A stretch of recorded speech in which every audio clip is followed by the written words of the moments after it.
Marshall here with howtoecommerce.com. On today's podcast, we're doing things a little bit differently. I'm running through a live site audit for deeppockets.com.au. Deep Pockets is a great brand that contacted me through Facebook after I put up a post. And you can check out the live audit on our YouTube channel. So that'll be in the description below. You might already be checking this out on YouTube, but if you're on our podcast or listening to the audio version of this, definitely check out the step-by-step walkthrough that I did on YouTube. It is pretty cool. I think you'll get some info from it.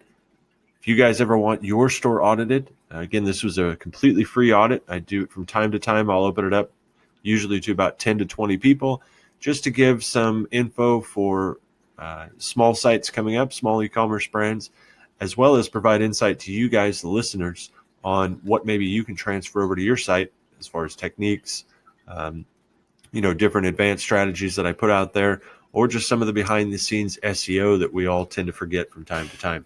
So I go through the entire walkthrough, look at everything from the products. Well, you know what? I'll just let you check it out.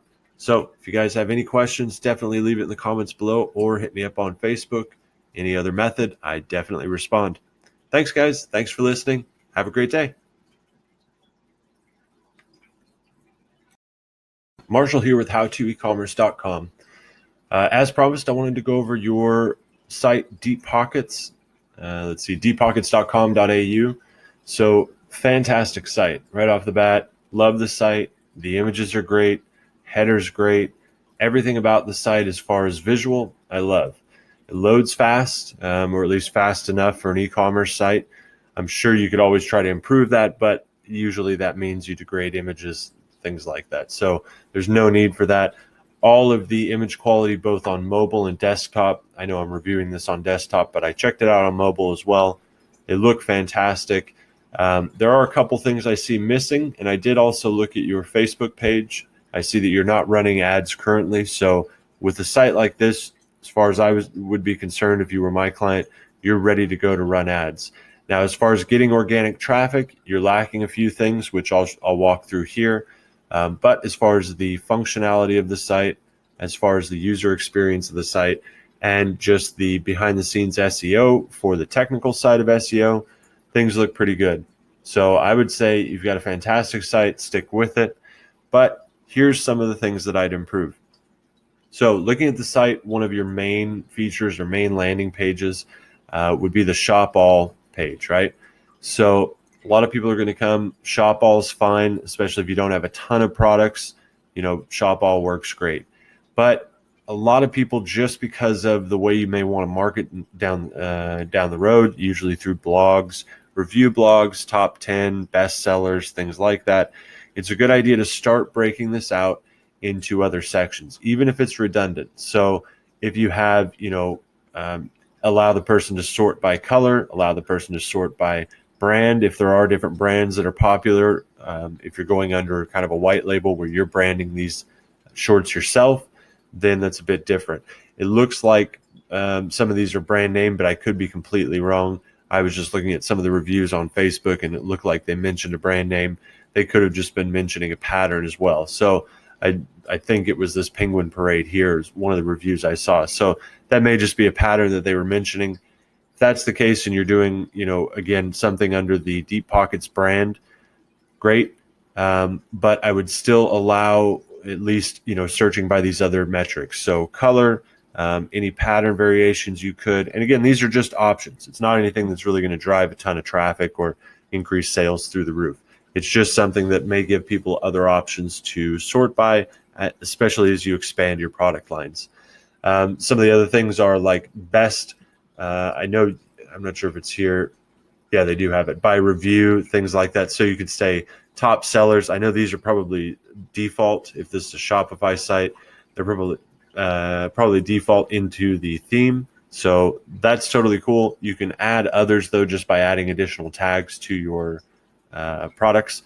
Just a thought. So I would try looking at other options like that. Outside of that, possibly giving, if you expand the product line, you can add a few other pages to this. Since it's a smaller product line, shop all page is okay, but I would definitely try to add a few more tags, especially like the top sellers, even if they're not necessarily top sellers.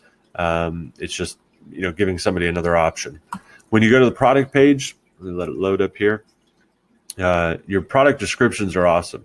There's one or two grammatical errors I see, but nothing major, probably nothing, that anyone else would catch on a date, a shopper, I would say. But as far as the descriptions and, the copy of it, whoever wrote it, it's great. So definitely love this. I always recommend, just because customers browse sites pretty quickly, and search engines are far lazier than they let on about searching sites. So adding a few headers in here, meaning, adding something that says like, features is probably the wrong word, but specifications or something like that about the shorts, just the tech side of the shorts, like you've got here, what they're made out of. And then maybe just under here, under the fine mesh lining, where it says 100% polyester cold machine wash, if you broke that out into a care and maintenance section, or care section for the shorts, that just shows search engines that you've got header text in there, like header 1, header 2, things like that. So when you're adding text in here, if you add headers to a page, it instantly triggers something in an algorithm that usually, I should say, gets the page searched a little bit more often. So that means this page ideally would rank a little bit higher in search engines all on its own. So just a thought there on the product pages. Outside of that, everything else looks great. Oh, one other thing I did want to mention, if you could add other shots of these shorts, I know you do have them on others. Let me see if I can get a better example here. Oops. Yeah, here's one, although I went to the quick view on accident. But you've got other shots in here. Love these. If you could make them all white backgrounds, I know that's tough with a photo shoot like this, but you can do it in Photoshop or another program. That does help with search engine ranking.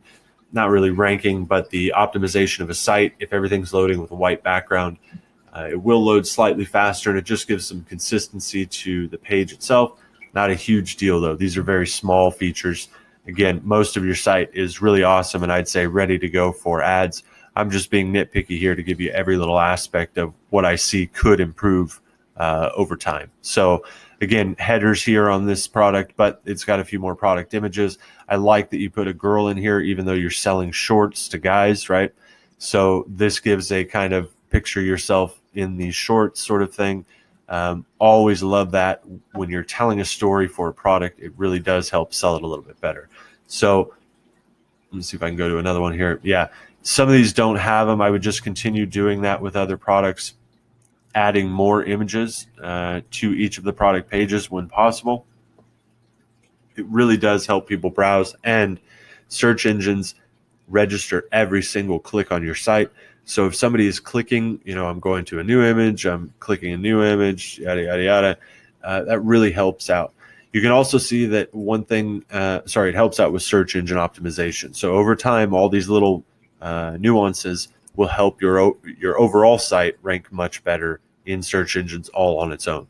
One other thing that you just saw happen when I was clicking through these is when I clicked on the taller image, or taller image vertically, the vertical image here. Sorry, I'll get my words right.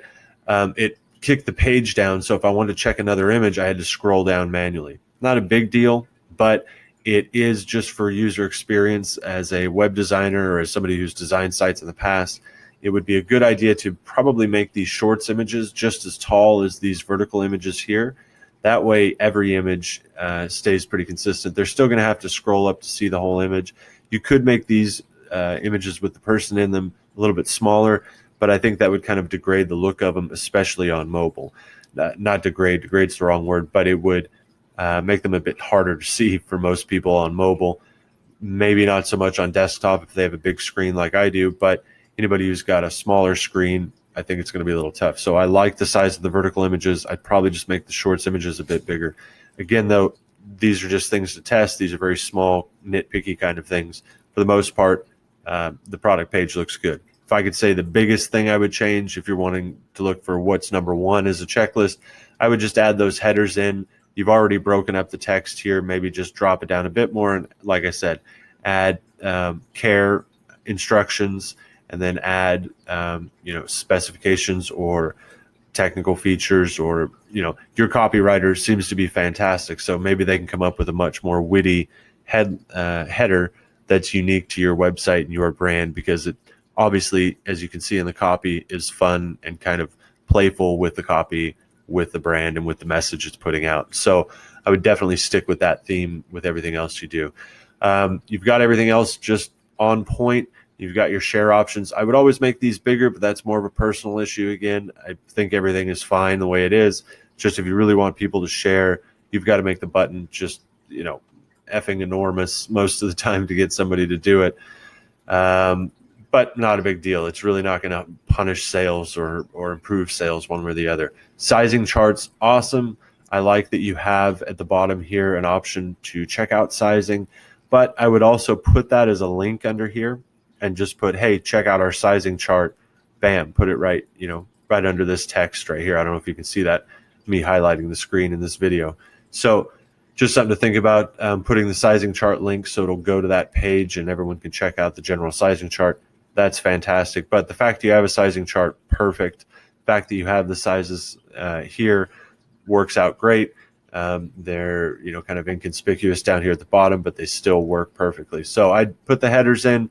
I'd put the link in for the sizing chart. The rest of the stuff I mentioned is just kind of small stuff that you can change over time or just leave out and forget.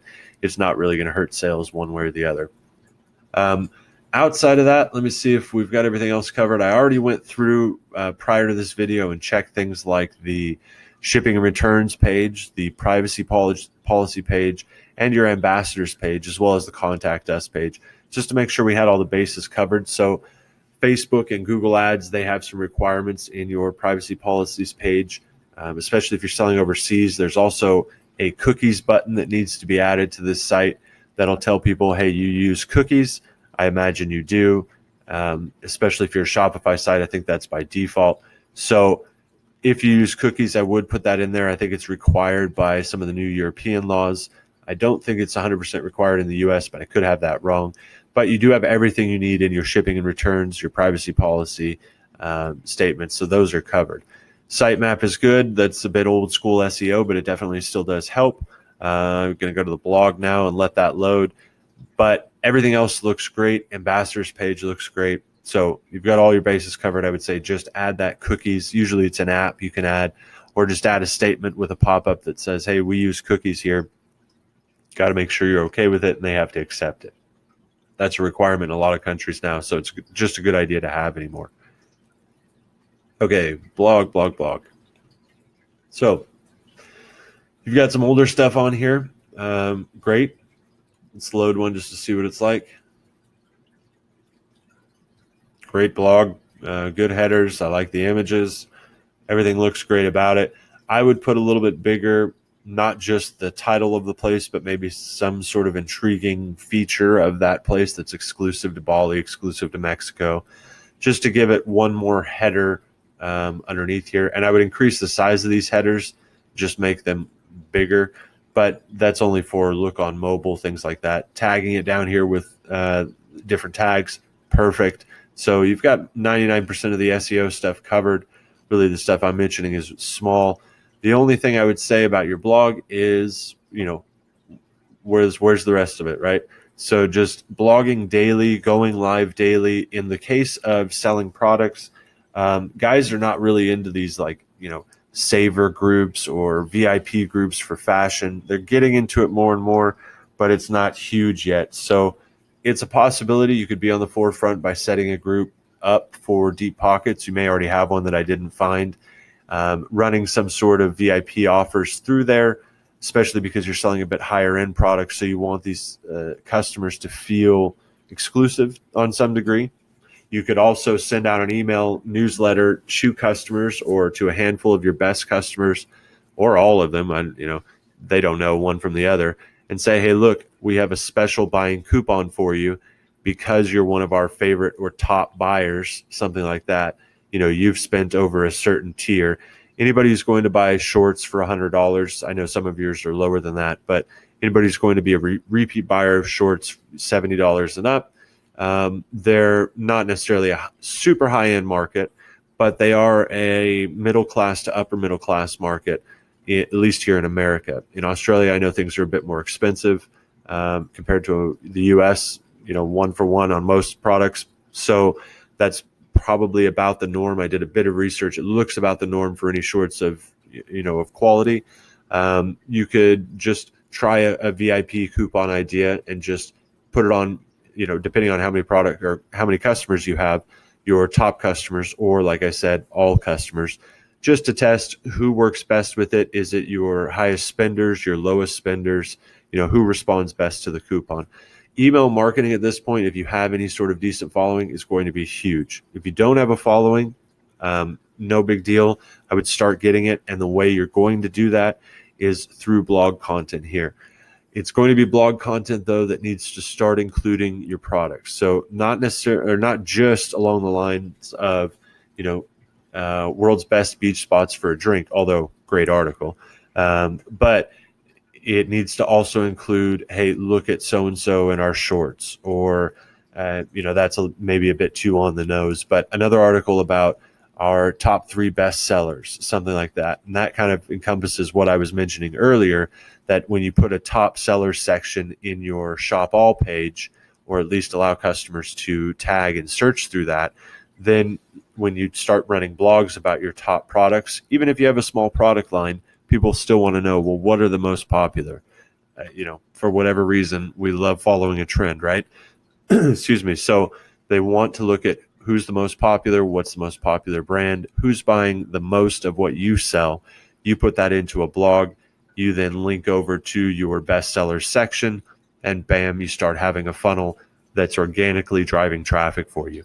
What you're going to do is advertise that blog either through, excuse me, I'm running out of a voice here, either through pay-per-click ads on Facebook is a great place, or through possibly shopping ads on Google to test some of these products. You're in a good price margin to start testing Google shopping ads.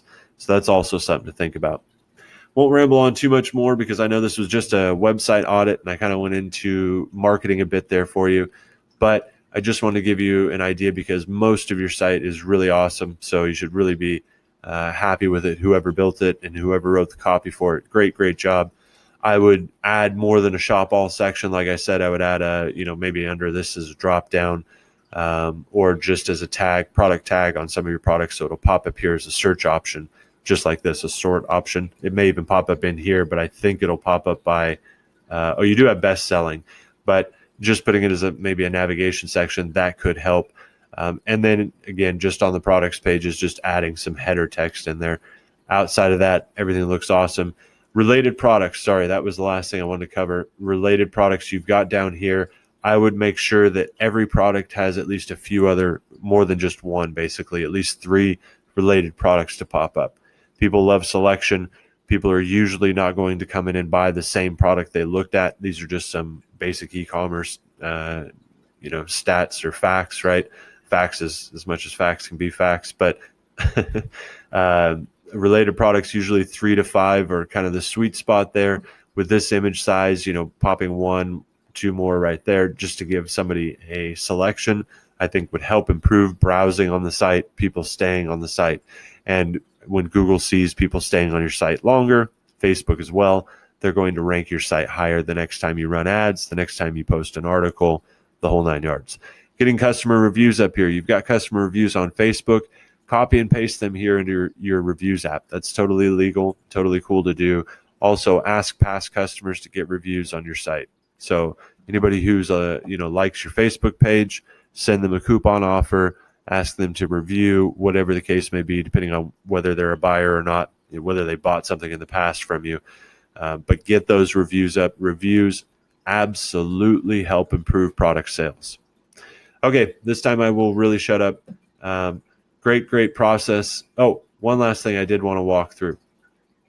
Let me actually put a product in my cart here. Oh, you can only pre-order those. Let's see. Shop all.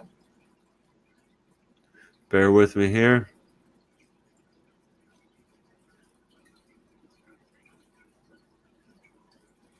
I like that. Giving 3 different options and allowing you to click right to the cart from there rather than having to go up in the corner or something like that to click the cart. Perfect. Okay. Checking out looks basic. This looks like a Shopify site to me. It could be WordPress, but everything else here looks perfect. I always shy away from PayPal if you can, unless PayPal's huge in your market. Otherwise, I would shy away from it only because if there's any shipping issue, if you take longer to ship than Amazon, people are going to be wondering where their product is. People can do a chargeback and still get the item.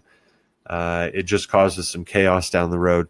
Not always. I mean, if you have fast shipping, or if customers are pretty clear about what the shipping times are, you're okay. But having just a shipping page will not cover your butt. With PayPal, 99% of the time, they're going to side with the customer. Excuse me. Let me take a drink here.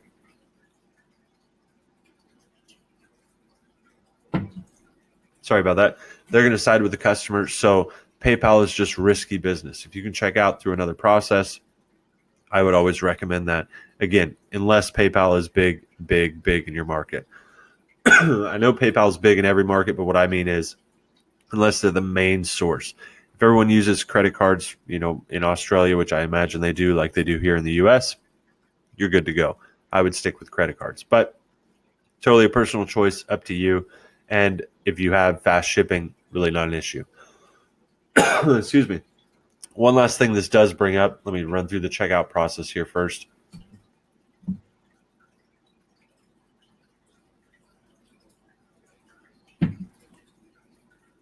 Okay. Everything looks good. Let's see, shipping, continue as a guest. That's what I want to check out. So I won't go past here, but you allow people to continue as a guest. Good. You still grab their info. Great. Shipping process looks fantastic. One thing I would say, and what I wanted to bring up a second ago before I wanted to check the end of this checkout process there, was the shipping, which reminded me. Now Facebook and Google, PayPal as well, are requiring or asking you to, in most cases, put shipping times right on each product page. So if you didn't put it up there for any particular reason, maybe you have longer shipping times than you'd like to admit, 2 weeks, something like that. It's totally normal. A lot of places have that, but you need to state that here in the product page. That will just help you win any disputes down the road. It will also keep you in compliance with what Facebook and Google are asking. So if you don't put shipping times in there, they don't say they're going to ban your ads for certain, but they do ask that you put this information in each product page now as of 2019. I think they did it end of 2018. So I could be off on that. It may have been even earlier, but I know that's one of the things that they really would like to see. So putting a header in here of shipping and then putting the shipping times on each product page, really a big thing. Outside of that, I think we've covered just about everything. Checkout process looks great. You do allow people to check out as a guest just in case, so that doesn't cannibalize any sales. If you're having any specific issues, let me know. Like if you're getting a lot of traffic but no sales, if you're not able to drive traffic to your site, we can definitely jump on the phone or, over Skype, or I can just help you out with another review or kind of a step-by-step guide of what to do in some of these situations. So thanks for listening this far. I hope it was helpful for you. And again, fantastic site. I'd say you're 99% ready to run Facebook ads, get those shipping times up, get some of the other stuff I mentioned up on the site. Outside of that, really awesome job. All right. Again, Marshall, howtoecommerce.com. Feel free to check out my site. I'm just expanding mine as well. So it's very limited on the info, but we are getting up new courses, all sorts of blogs and product information. Reviews like this will go up as well in the future. And I have a daily podcast, which you can subscribe to. So if you have any further questions, though, definitely reach out, man. I'm also available on Facebook, and do always check my messages. So thanks. Have a great day.